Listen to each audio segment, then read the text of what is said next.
Howdy, Zach. We'll get started here in just a minute. A little bit unusual time for us for our virtual tasting of the featured effin' beer of the week, but it's better than not doing it. So we'll be doing this week's featured beer is Big Beaver. It's an English bitter, but an imperial version. So this will be exciting beer to talk about. We brewed it one other time. We brewed it back on batch 1500, and this particular one was batch about 1990. So we're talking about a lot of different beers since then. So Big Beaver, Imperial English Bitter. So our original beer that we first made, which was last weekend 11 years ago, was Big Beaver, and it still is on our tap list weekly, and it's one of our most popular beers. It's always on tap. It's an English bitter. It's the essential session beer because it's only 3.4% alcohol and 34 IBUs, but it's got full flavor, nice toasty, roasty tones, and a lot of fulfillment for a lower alcohol beer. One you can drink several of and still function well. So this is the Imperial version of it. Pretty much the same type of ingredients, but different mixes on the percentages and how we brew just a little bit. So this is 6.4% alcohol, Big Beaver. It has 57 IBUs. So we have three malts in it, the same three malts we do for Big Beaver. Crisp Maris Otter, which is our base malt. 90% of the malt bill is that malt, and it's 34 pounds in our half barrel batch, which is 15.5 gallons. We have 2 pounds each of crisp 77 crystal malt. 77 is the color of the darkness of scale. Adds a little bit of sweetness. And then we have 2 pounds also of Castle Belgian biscuit malt, which is 2 pounds or another 5%. And that's the whole malt bill. We grind the malts and we mash it in at 156 degrees, a little bit warmer than we do Big Beaver. We want bigger mouthfeel, bigger flavor. There's a bigger beer, we want a bigger impact on how it feels in the mouth. At 156 for 60 minutes, and then we sparge it with 170 degree water. We strip all the sugars off the husk grains, and we collect it in our boil kettle and boil it for 1 hour. Once the boil is started, at 60 minutes, we add 6 ounces of UK Fuggles, and that gives us 32 IBUs into the batch. Then at 30 minutes, we're adding both 4 ounces of UK Fuggles and Willamette hops, and we're getting about 17 more IBUs out of that. And then with 15 minutes left, we're adding 4 ounces of UK Goldings to give us another 10 IBUs. At the end of the boil, we transfer it into our fermenter at 65 degrees, and we use Fuller's the Fuller's yeast, which is White Labs 002, and we ferments for 2 weeks, and we don't let it get past 68 degrees. And after 2 weeks, it goes into secondary fermentation, and it's at 32 degrees for another 2 weeks.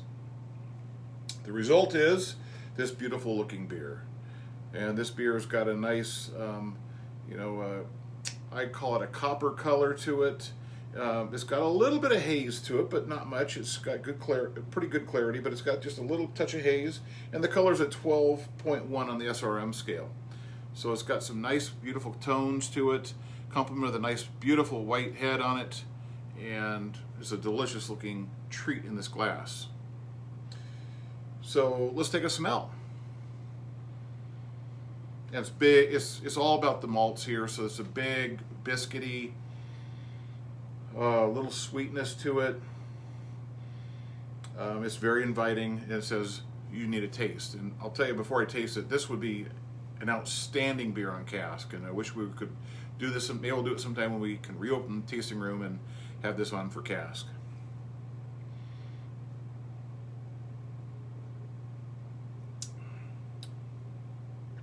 Well, everything that I think of when I think of Bit of Beaver, all those nice biscuit, toasty, bready characters are there, but much more of it.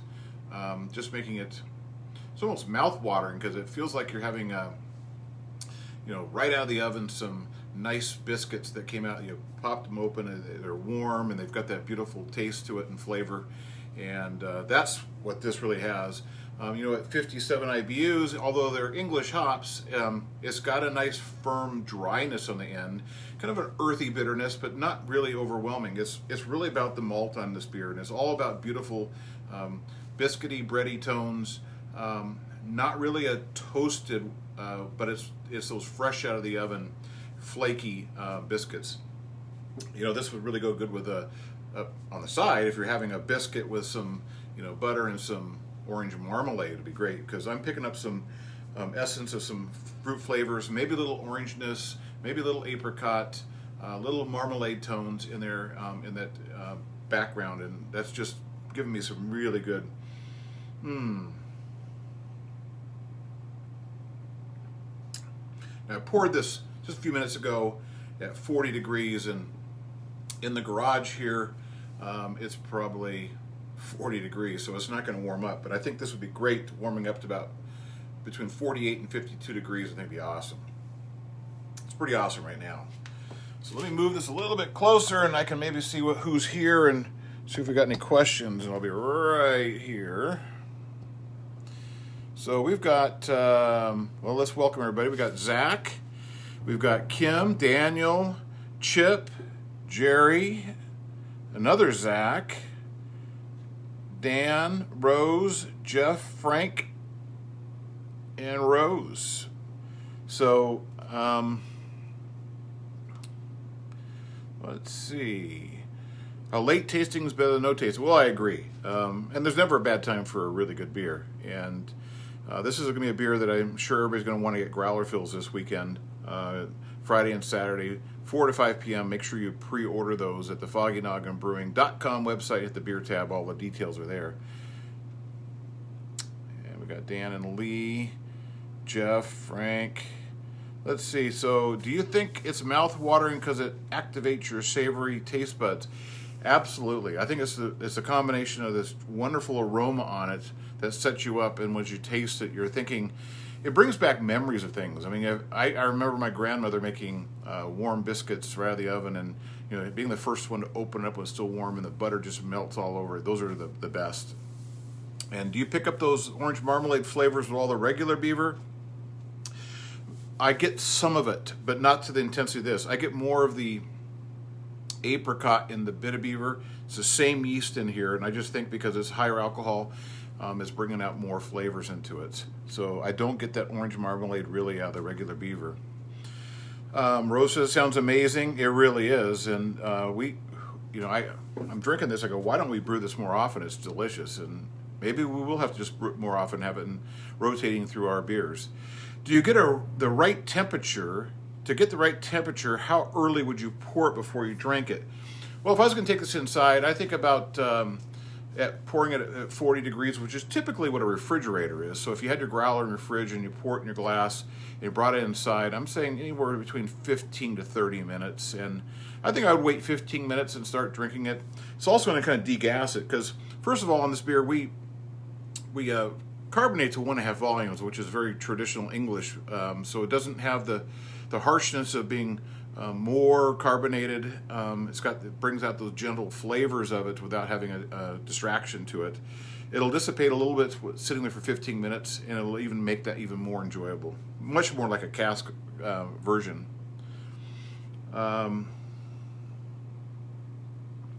Frank says he wants one. Well, you have to come Friday or Saturday and get a growler, Frank, and you can take it home and enjoy it, and I'm sure this is going to be a crowd favorite. Kevin says, sounds like great, Jim. I know, Kevin, one of your favorite beers is Bit of Beaver, and if you like Bit of Beaver, this is Bit of Beaver on steroids, and it's all the great things of Beaver, but just more of it, and to the point where it's like, I don't know why we don't make this more. Is the English Imperial Bitter a beer style that I could find somewhere else, or could it be categorized as ESB? I've never heard anyone doing an Imperial English Bitter before we did ours, and back a few years ago. And it's not like an ESB. This is going to be much more on the subtle range, much more elegant, much more simple, because there's only 3 malts in here, and it's got that simpleness which makes it even better because you can taste each little ingredient in there. And an ESB is going to be much more bitter. It's going to be much more bold and rich on it. Where this has got that elegance of it, and just being really, I'd say that biscuity is the best character on it. And I mean, who doesn't like a fresh biscuit out of the oven? Zach says, "Where's the last time you did Big Beaver?" And I think it was about 2 or 3 years ago, and we've only done one other time. So this is the second time we've done this beer. Have you ever done a deconstruction of a beer for Beaver? My dad had the idea of having us taste the water in those events. Well, yeah. So we did do a deconstruction of a couple beers, and Beaver was one of them. And so when we do that, is we let you taste all the ingredients that goes in here. So in this beer, there'll be 3 different malts, and you get to chew on those malts, and you get to taste what those really taste like. And then you get to smell those hops and rub them in your hands, and you get to see what they really smell like. You can taste what you want, but they're pretty stringent when you're tasting hops directly like that. And then we give you the recipe. So in this one, you take basically you take about 18 kernels of the Maris Otter, and you take 2 of the biscuit and 2 of the crisp 77 crystal malt, and put them in your mouth and chew them together, and you're going to get all those flavors from the Maris Otter primarily, and that's going to be that biscuity, but that the Belgian biscuit is going to add a little bit more of a aroma kind of to it, and you're going to get that kind of perfumey kind of character out of that malt, and then the crisp 77 crystal gives you some of that sweetness, and all those together just blend so well. What are your thoughts in aging this beer? Being at 6.4%, you're on the low end of being a great aging beer, and I think it's so fresh and so good now. I think this is a beer I would want to drink fresh, and I don't think that I would really want to be aging this, because I think it's too good now, and I don't think I'd really want it hanging around so long so that it would be aged. So that would be my thoughts on it. I would drink it fresh now, and I think I'd pass on aging, but if you're interested in it, you could try aging some of it, but it's just really, really good now, and I don't know why you'd want to make this not as good. So if you notice, we had this little beaver here. This is a beautiful beaver with a nice color palette on it that my granddaughter Mary made for me, and this is a special beaver. This is not a big beaver because he's only that big, and the glass is this big, so you can see that's not a big beaver, but it goes really well with this beer. And this time, 9 o'clock, it was a conflict with my day schedule, and I thought it'd be better to delay it than not do it at all. So I'm glad for everybody who is joining in tonight. So David, welcome. He's a visitor from of FN from Boston. He loves my beers and enjoying the discussion. So, yeah, well, welcome. And tuning in all the way from Boston. It's too bad you can't get our beers in Boston, but if you ever get out this way, make sure you look us up, and hopefully we'll have our tasting room open when you come out here. If not, you'll have to do curbside pickup until that point. Zach says, hey, well, good thing it won't be around for long then, in no small part due to how much of he's going to drink. Well, that's, we make it so you can drink it. And welcome Wade, who just joined. So let's go ahead and go over this beer one more time here. So Big Beaver Imperial English Bitter, 6.4% alcohol by volume and 57 IBUs. That's the International Bittering Unit. We've got a half barrel batch, 50.5 gallons. And here's the ingredients that we put in this. We put in 34 pounds of crisp Maris Otter, 2 pounds each of Castle Belgian biscuit and crisp 77L crystal malt. mashed it at 156 degrees for 1 hour, sparged it with 170 degree water, and collected our grains, all of our liquid sugars, and we boiled it for 1 hour. And we added, at 60 minutes, we added UK Fuggles, 6 ounces. And at 30 minutes, we added 4 ounces each of Willamette and UK Fuggles. And at 15 minutes left, 4 ounces of UK Goldings. And we moved it into our fermenter at 65 degrees, let it rise to 68. London water and WLP002, the Fuller's yeast strain, is our yeast. We then, after 2 weeks of fermentation, put it in secondary at 32 degrees, and that was there for 2 weeks. And then we put it in kegs, forced carbonate to 1.5 volumes, and voila, is what we've got, is this outstanding Big Beaver. David says, friends and random bootleggers from Seattle and Bothell. Well, you might be able to get some of this then. Zach says, David, come visit the effing brewery this summer after the pandemic's over. Jim's backyard is beautiful during the summer.